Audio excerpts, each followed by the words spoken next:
Bon, grand merci d'être présent cet après-midi, parce que je sais que vous avez beaucoup à faire actuellement.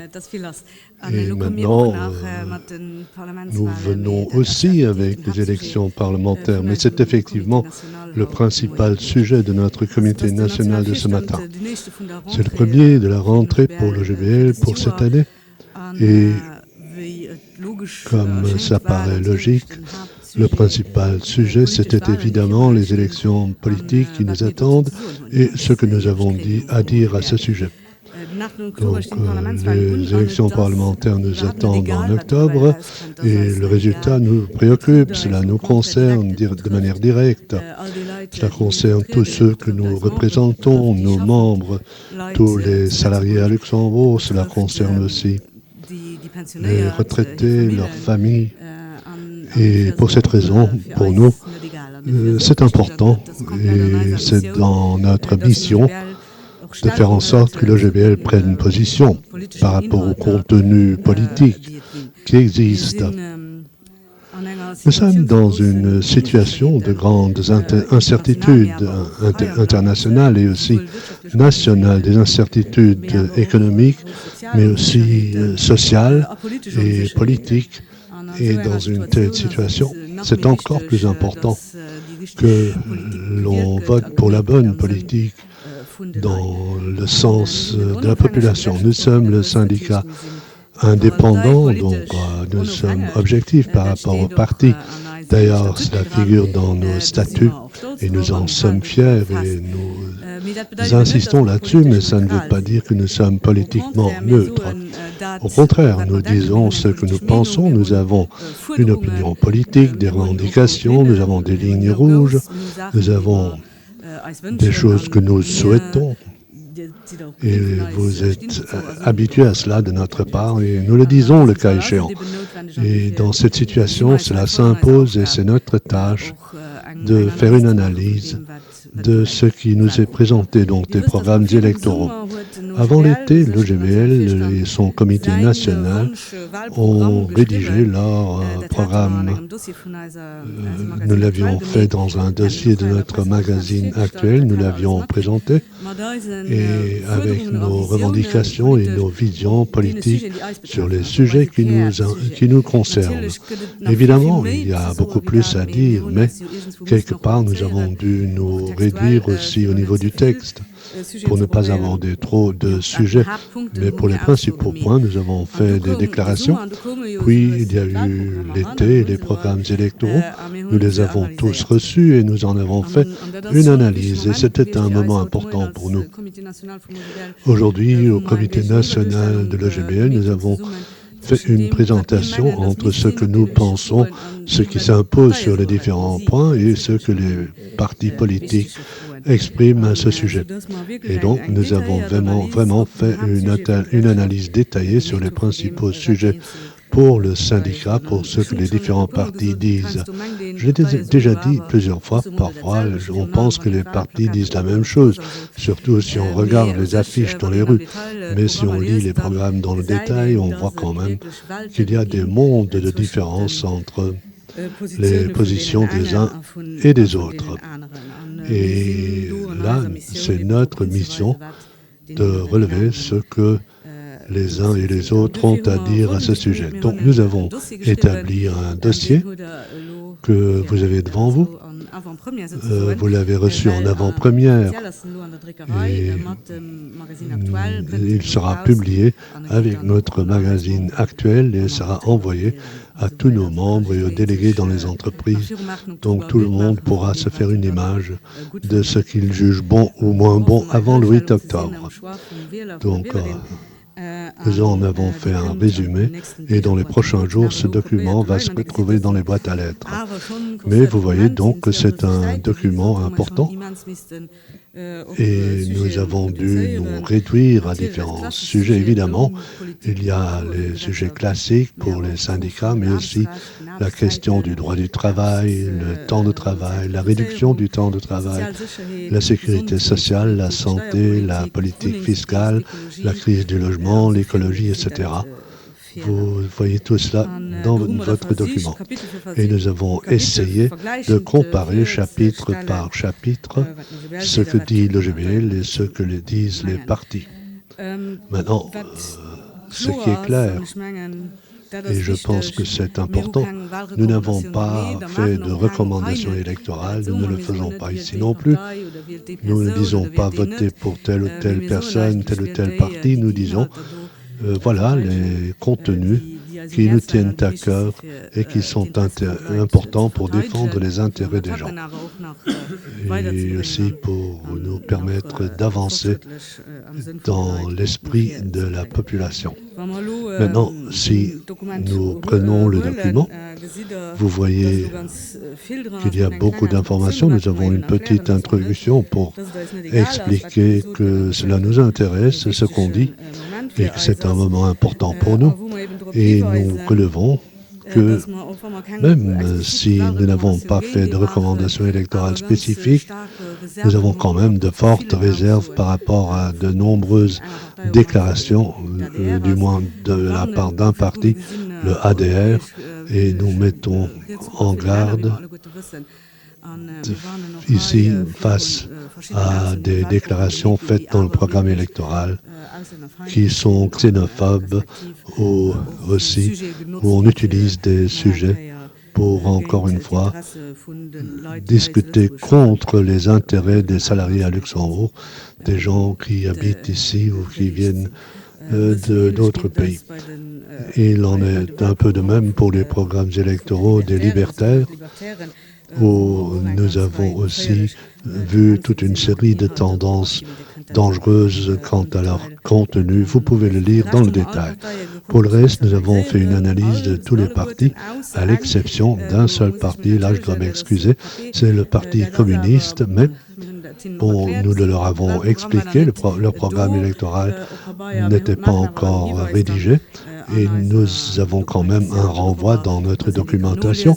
On peut le lire et nous avons dit que sur de nombreux points, nous les soutenons, mais nous n'avons pas pu vraiment faire une analyse textuelle. Et permettez-moi encore un mot avant de passer au texte. Quelque chose qui me paraît important, nous avons beaucoup écrit par rapport à l'imposition et nous nous sommes engagés pour qu'il n'y ait pas de baisse supplémentaire de l'impôt sur le revenu, mais nous avons vu que M. Telen a de nouvelles revendications pour baisser l'imposition sur les entreprises et nous voulons quand même préciser, il nous place dans une comparaison internationale et nous aurions une forte imposition des entreprises parce qu'il parle d'un taux médian de 21% dans l'Union européenne et nous sommes au-dessus de cela, mais il faut savoir que ceux qui sont en dessous de 21%, ce sont les pays de l'Est de l'Europe et tous nos pays voisins sont de loin au-dessus de notre taux, du taux du Luxembourg. Donc nous voulions aussi redresser cette déclaration, mais c'est un article à part dans le document.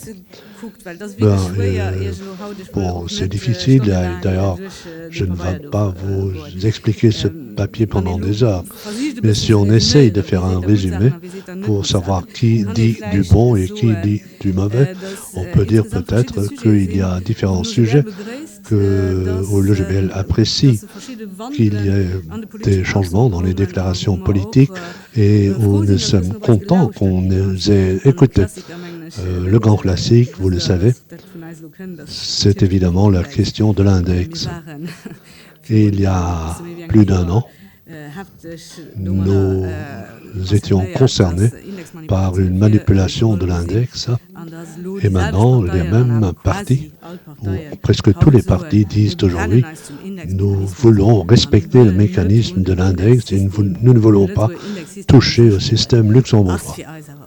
Bon, pour nous, c'est un progrès, nous en sommes contents et nous sommes d'avis que c'est parce que nous avons fait opposition.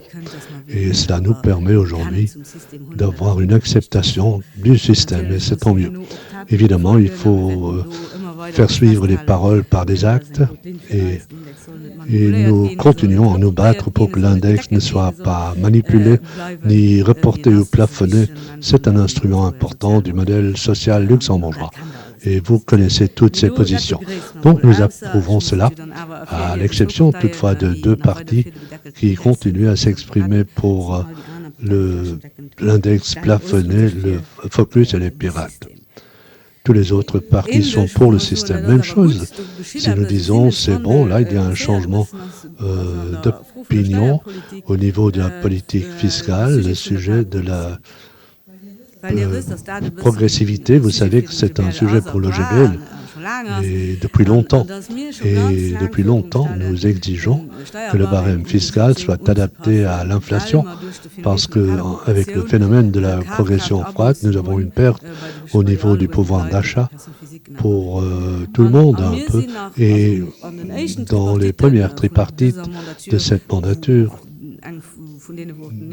quand l'index a été manipulé, on nous a rigolé au nez pour cette revendication. On nous a dit c'est impensable.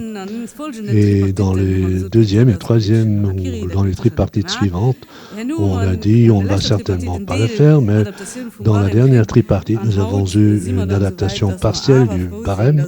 Et aujourd'hui, nous sommes contents que dans tous les programmes, on aborde du moins le sujet de manière sérieuse. Et évidemment, on dit que le diable se trouve dans le détail, mais nous avons quand même un bon nombre de partis qui disent qu'une partie de l'adaptation du barème doit être faite en fonction de l'inflation. Le Parti démocratique, par exemple, dit qu'il faut régulièrement l'adapter à l'inflation. C'est un progrès étonnant par rapport à ce qu'on a dit il y a quelques mois. Même si cela ne nous suffit pas, nous voulons une adaptation automatique. Et bon, ici, donc, c'est un peu nous donner raison pour l'allègement des classes moyennes, pour les revenus moyennes et inférieurs. Il ne parle pas de ce qui est encore dû, notamment depuis la dernière réforme fiscale. Nous avons cette progression froide et il n'y a plus eu d'adaptation du barème. Et dans la dernière mandature, il y a 8 tranches indiciaires, dont 5 ont été compensées, mais le PDL n'en parle, le Parti démocratique n'en parle pas. Par contre, le CSV en parle. Ils disent qu'ils veulent adapter le barème, mais par étapes. Et ils ne disent pas qu'à l'avenir, il y aura une adaptation automatique. Donc là, il faut dire tant Focus que les pirates et aussi le ADR. Ils disent qu'à l'avenir, le barème devrait être régulièrement adapté. Pour nous, c'est quand même un signe que quelque chose se passe dans ce dossier. Et pour être complète, la gauche a là une position qui se couvre avec la nôtre et le Parti socialiste a une proposition d'un nouveau barème où les 5,5 tranches manquantes seraient compensées par le biais du nouveau barème. Ça aussi, pour nous, c'est un signe que là aussi, la pression a un effet et que c'est devenu un sujet dans le débat public. Même chose. Pour la fiscalité, il y a évidemment d'autres sujets où nous ne sommes pas aussi d'accord, mais ça bouge quand même aussi dans la question du logement. Vous savez que l'OGBL a organisé toute une programmatique autour de la crise du logement. Nous avons des revendications qui reposent sur plusieurs piliers où il importe de réduire la spéculation. Il faut mettre un terme à l'achat effréné de terrains qui ne doivent pas mener à une explosion des loyers. Et il nous faut surtout plus de logements locatifs abordables. Et maintenant, on voit dans les programmes électoraux, tous les partis disent qu'il faut faire quelque chose, c'est très bien, mais cela ne suffit pas. Ils disent tous que la crise du logement ne peut plus être abandonnée à l'économie libre qui ne peut pas résoudre ce problème. Il nous faut une plus forte intervention de la part de l'État et des communes. Voilà donc un résumé dans la question du logement. Mais c'est évidemment une progression par rapport à ce qui s'est passé pendant des décennies à ce sujet. Maintenant, évidemment, les partis doivent fournir des preuves pour montrer ce qu'ils veulent réaliser, ceci dans une prochaine coalition aussi ceux qui n'ont pas suffisamment fait pour arrêter la crise, mais qui ont maintenant de bonnes idées. Maintenant, nous les attendons avec impatience. Je n'irai pas entrer dans le détail. Si le sujet vous intéresse, nous en avons parlé dans le détail dans notre dossier pour toutes nos revendications dans ce secteur. Mais là aussi, il y a un petit changement de paradigme par rapport à ce que les différents partis ont dit autrefois par rapport au dossier du logement. Même chose, et cela peut un peu nous calmer. Dans une première instance, le dossier des... calmer, il faut être prudent. Mais là, vous connaissez le programme de l'EGBL. Nous nous sommes exprimés au cours des derniers mois et nous avons dit que nous n'accepterons pas qu'il y ait des détériorations à notre système des pensions solidaires et publiques. Nous ne serons pas d'accord avec une augmentation de l'âge du départ à la retraite. Nous refusons des détériorations des prestations. La position de l'EGBL avec ses lignes rouges sont connues et sont très claires. Par ailleurs, pour information, vendredi, nous avons eu un meeting du département des retraités où nous avons encore une fois expliqué les situations. Nous allons publier un communiqué avec des photos pour vous le montrer. Notre position est claire en tout cas, et il faut dire que sur un plan général, dans les programmes des différents partis, on en dit très peu et il n'y a vraiment pas de déclaration précise d'un parti ou de l'autre pour détériorer les pensions. Et dans le contexte actuel, c'est important. S'il y avait urgence en la matière, comme certaines personnes veulent nous le dire, alors on serait sans doute dans une autre situation dans les programmes. D'un autre côté, c'est bon de voir que les exigences du patron, du patronat qui écrit depuis longtemps qu'il faut tout de suite agir en matière de pension, on n'a pas tenu compte de ces revendications et il n'y a pas eu de déclaration en vue d'une détérioration de notre système des pensions.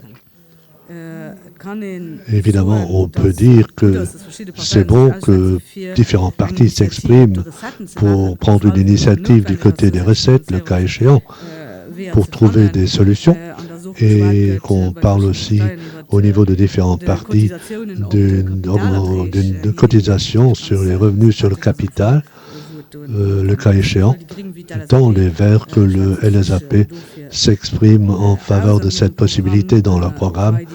Là aussi, la gauche est le seul parti qui exige des améliorations du système actuel des pensions, ce que l'EGBL dit depuis longtemps. La dernière réforme de 2012 a entraîné des détériorations massives pour les jeunes générations. Lorsqu'ils vont entrer en pension, ils auront beaucoup moins que si cela ne s'était pas produit.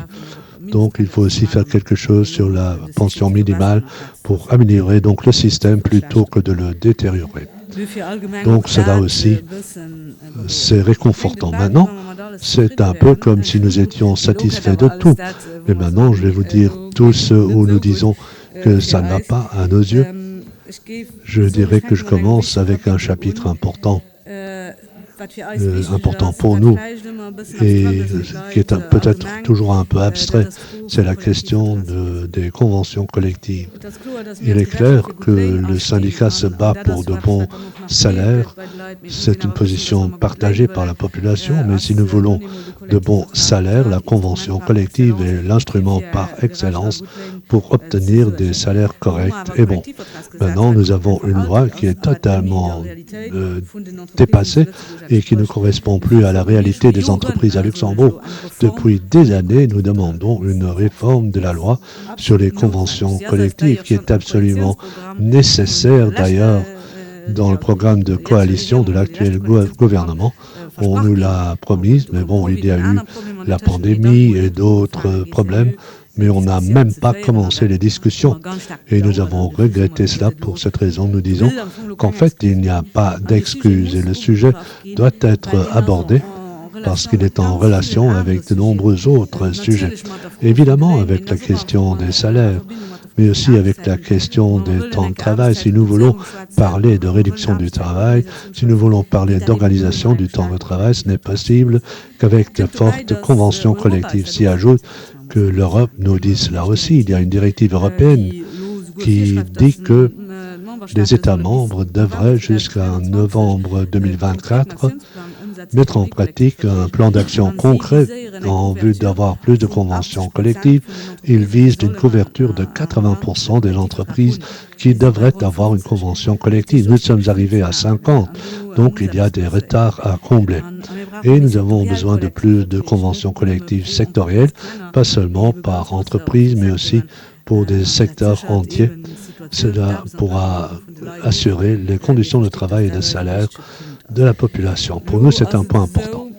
Maintenant, sur le point des conventions collectives, nous n'avons pas eu satisfaction dans les programmes électoraux.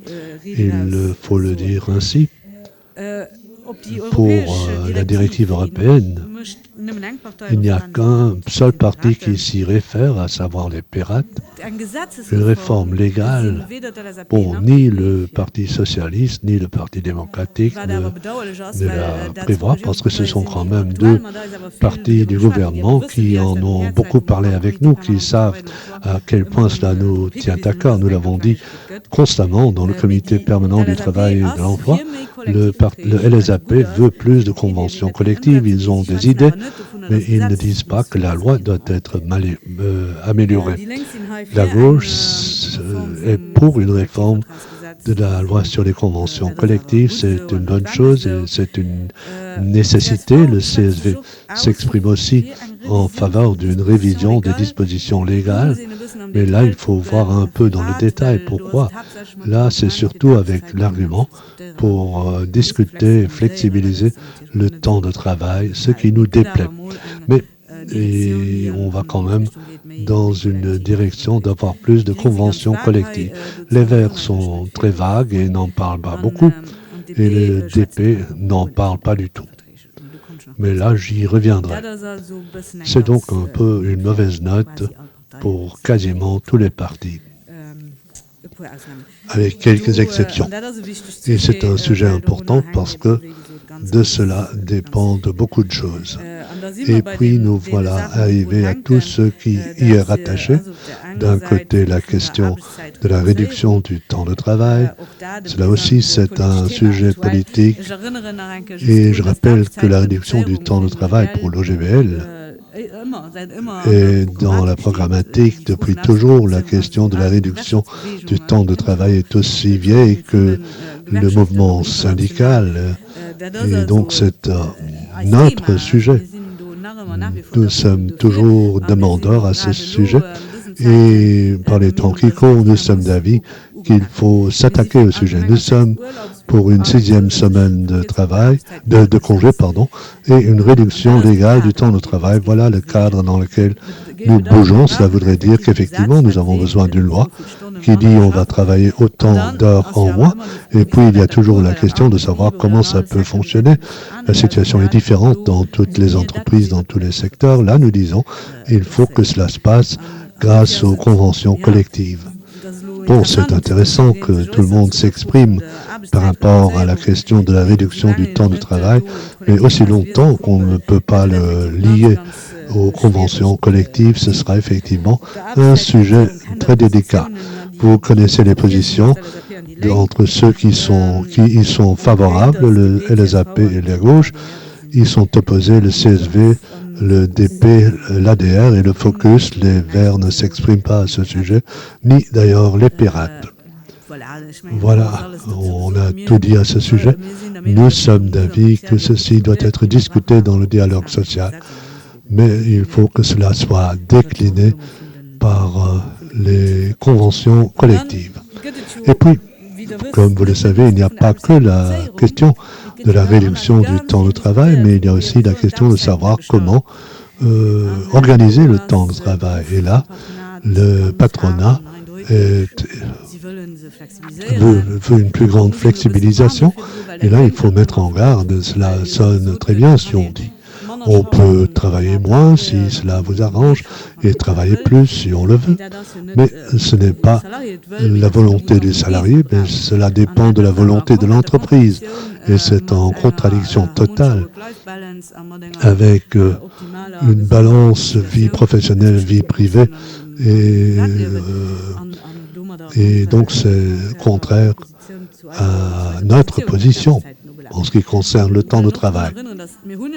Nous avons une loi sur le travail qui permet déjà à une entreprise d'avoir une très forte flexibilité. Et là, vous pouvez parler avec les représentants des différents secteurs économiques et vous allez voir qu'il y a des modèles de travail très flexibles. Nous le savons tous aussi dans notre profession. Nous n'avons pas de loi vraiment rigide où il n'y aurait pas d'heures supplémentaires ou de travail posté. Mais on peut aussi, par le biais d'une convention collective, obtenir une flexibilisation, mais c'est important parce qu'alors cela se fait en accord avec les partenaires sociaux suite à une négociation et au cas idéal, cela permet à l'entreprise de continuer à fonctionner sans abuser de la main-d'œuvre. Et pour cette raison, nous sommes opposés à ce qu'on continue à aller dans la direction de la flexibilisation. Et là, il faut souligner que ici, un parti, dans son programme électoral, a une attitude très agressive contre les salariés à Luxembourg, à savoir le DP, avec sa réponse sa position favorable au patronat pour dire « nous flexibilisons le temps de travail dans la mesure du possible ». Nous avons été effrayés d'entendre cela, de voir comment ils suivent l'appel de l'UEL pour dire « nous allons organiser une flexibilisation totale du temps de travail et nous allons jusqu'à une période de référence d'une année pour l'inscrire dans une loi nationale ». En fait, c'est un affront par rapport aux salariats et par rapport aux syndicats. Et sur le plan européen, c'est même impossible parce qu'ils disent à ce moment-là, il faudra changer les directives européennes.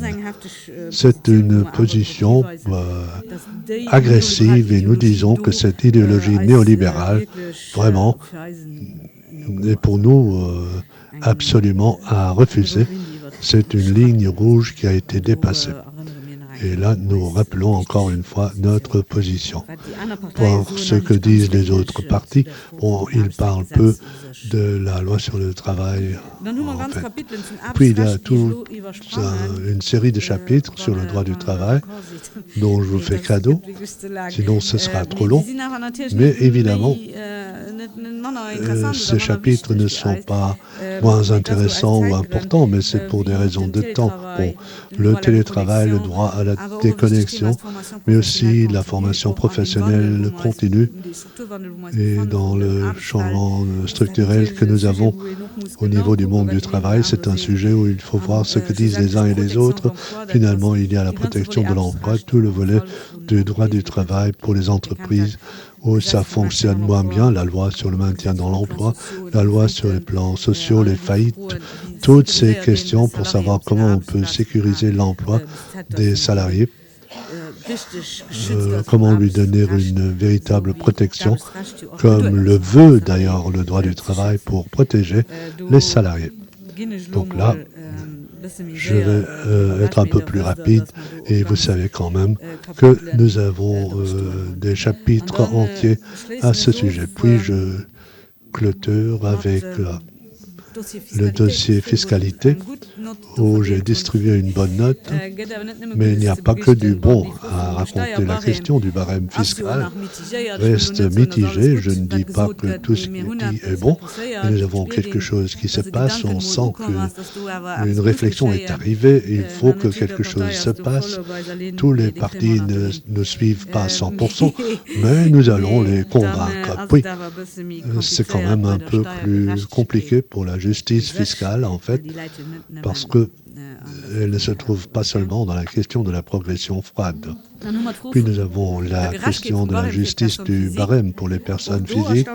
Là aussi, vous avez vu, Et c'est étonnant.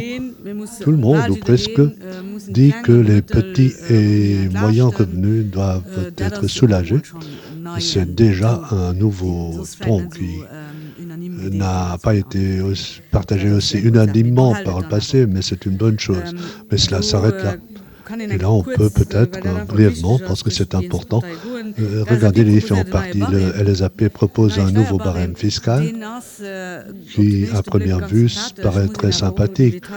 Reste à voir le détail. Il va un peu dans la direction où on dit en bas, il y aura des soulagements pour les revenus inférieurs, pour diminuer la bosse des classes moyennes. Et il faut plus d'imposition en haut. Mais pour l'imposition en haut, il parle de 2 tranches supplémentaires de 48 et 49%. Là, nous sommes allés un peu plus loin. Le DP dit nous voulons soulager les petits et moyens revenus. C'est une bonne chose, mais d'un autre côté, ils sont contre une augmentation du taux maximal d'imposition, comme on peut se l'imaginer, et ils ne disent pas précisément comment ce soulagement peut être effectué. Le CSV, bon, inutile de leur expliquer, de vous expliquer leur position, ils sont pour un soulagement, un allègement pour tout le monde. On l'a dit suffisamment souvent. Même le OGBL ne sait pas comment on pourrait faire. Nous voulons la justice fiscale, nous voulons un État fort, mais on ne peut pas le faire si on dit on va demander moins d'impôts en bas, au milieu et en haut. Donc, ils sont un peu dans une situation délicate pour expliquer comment tout pourrait être financé, comment on pourrait mettre en pratique tous ces projets. Ils ne parlent pas d'une plus forte imposition, des revenus plus importants. Les Verts demandent aussi une plus grande justice dans le barème. La gauche rejoigne aussi nos visions dans ces propositions. L'ADR est extrême sur cette question. Ils ne veulent pas de réforme fiscale. Ils peuvent s'imaginer d'y réfléchir et éventuellement d'examiner la situation, mais pas de réagir dans l'immédiat. Donc c'est difficile. Et pour cette raison, oui, là aussi,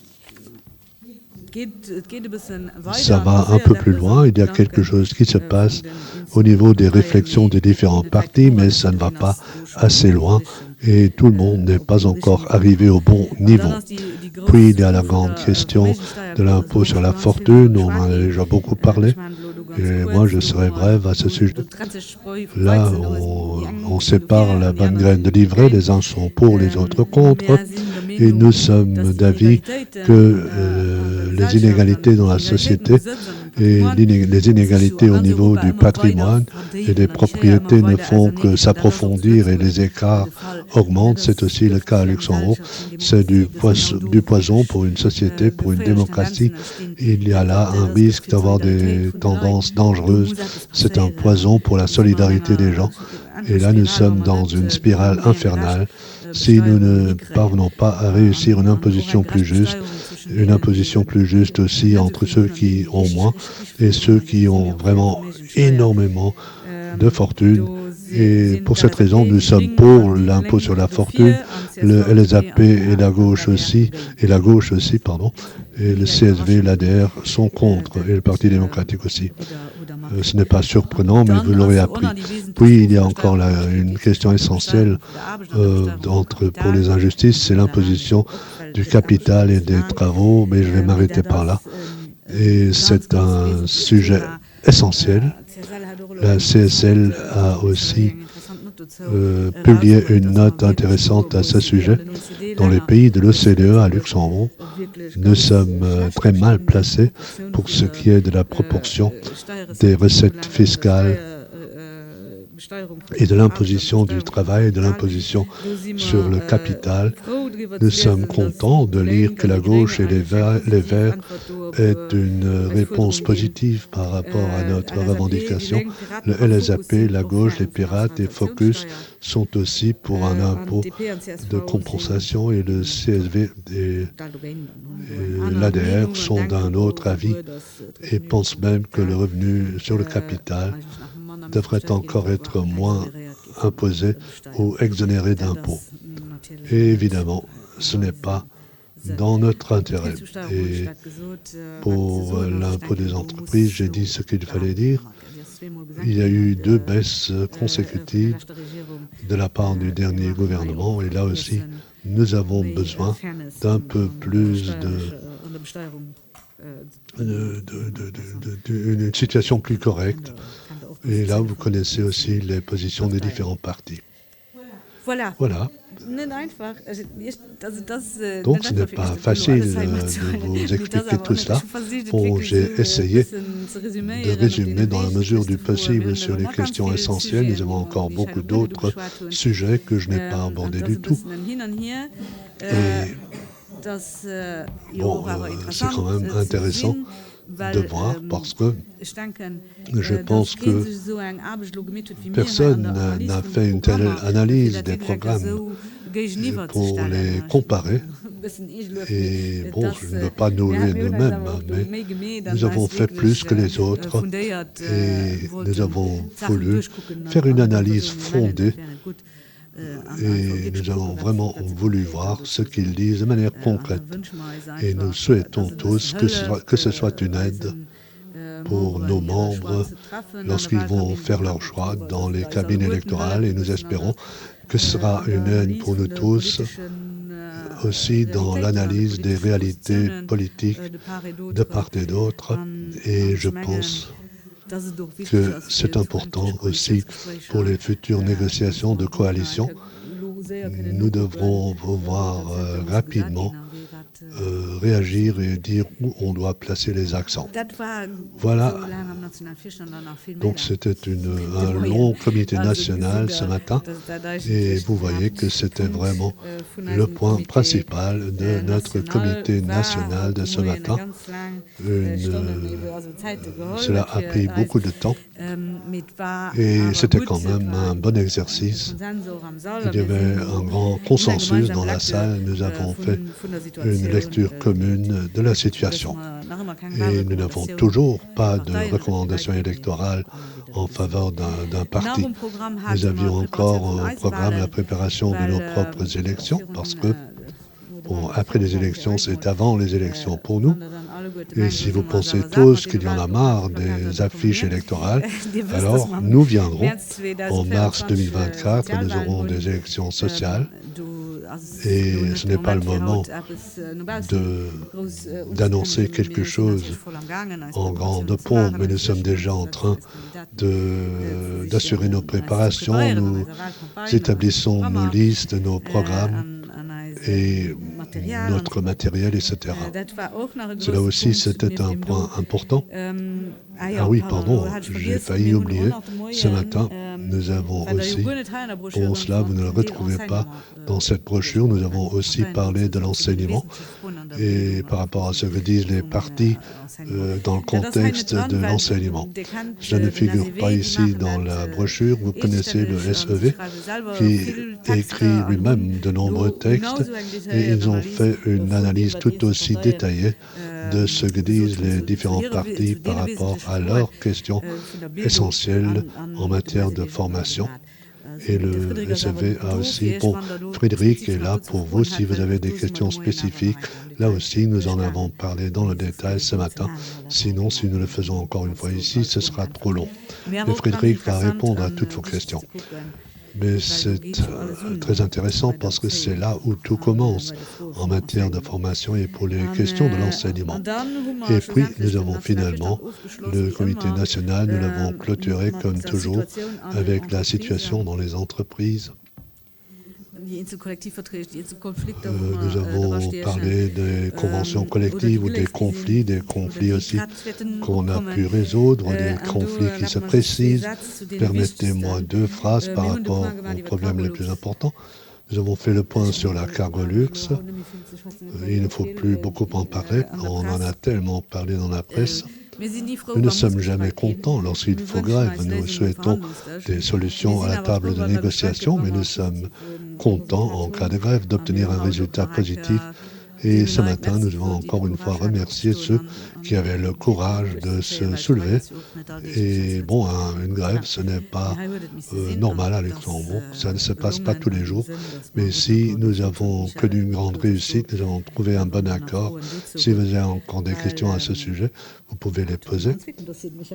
Et vous le savez aussi, bon, il y a le Cargo Centre, là aussi, nous en avons parlé ce matin, c'est un dossier très délicat et nous avons été surpris par le fait que Luxer n'ait pas participé à la soumission européenne et ça veut dire pour les plus de 1200 salariés qui travaillent dans le Cargo Centre à Luxembourg et qui ne savent pas comment ça va continuer.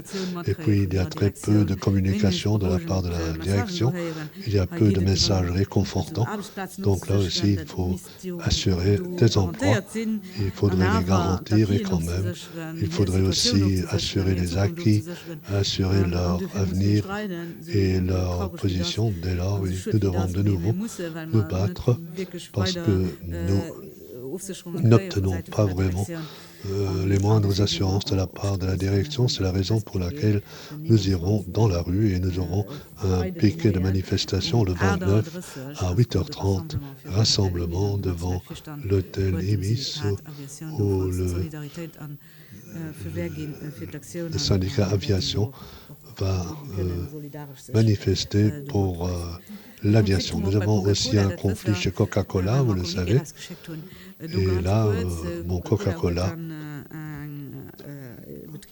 a une entreprise à Luxembourg qui occupe 70 salariés. Ils ont une convention collective qui existe depuis 20 ans. Les dernières négociations se sont bien déroulées. Et puis, les négociations pour une convention collective ont commencé. Et malgré de formidables résultats, la direction a décidé de vouloir seulement donner des primes aux gens. Et là, ils se négocient depuis un certain temps. Et la direction insiste sur son euro symbolique qu'ils veulent accorder aux salariés. C'est incroyable par rapport aux gens qui génèrent leurs énormes bénéfices. Et pour cette raison, nous avons donné le dossier au conciliateur parce qu'on ne pourra pas trouver de solution à la table de négociation. Il y aura une première réunion en octobre et là aussi, il y aura un piquet de protestation auparavant. Et puis, nous avait annoncé que l'entreprise BNH va fermer ses portes. Tout sera vendu et cela s'est effectivement passé le 31 août. Tout était terminé, le personnel était licencié. Nous avons négocié un plan social qui a été signé. Et dans cette situation malheureuse, c'est dramatique parce que nous avons des gens qui sont licenciés et nous avons quand même réussi à obtenir de bonnes indemnités. Les gens sont dans une situation qui leur a permis de trouver un nouvel emploi ou d'être repris par une autre société. BSH, Bush Siemens, appareil ménager, voilà.